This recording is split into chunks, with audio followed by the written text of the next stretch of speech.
ضلع نلگنڈا کے منگوڑ میں چوروں کی ہلچل، ایک ہی دن میں 5 مکانات میں چوری کی واردات انجام دی۔ منگوڑ کی عوام میں خوف کا ماحول پیدا ہو گیا۔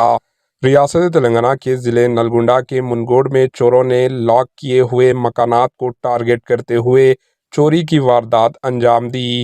ایک دن میں 5 مکانات میں چوری کرتے ہوئے 3,80,000 کی نقدی، 12 تولے سونا، آدھا کلو چاندی کے ساتھ ایک بائک کی چوری کر لی۔ متاثرین کی شکایت پر پولیس نے مقدمہ درج کرتے ہوئے تحقیقات شروع کر دی۔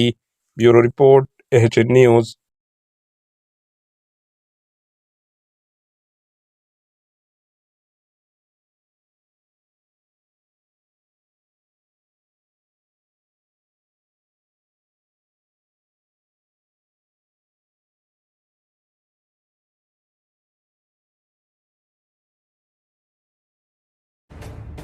AHN نیوز کے YouTube چینل کو سبسکرائب کریں اور بیل آئیکن کو دبانا نہ بھولیں تاکہ آپ کو ہر نئی آنے والی ویڈیو کا نوٹیفیکیشن بر وقت مل سکے۔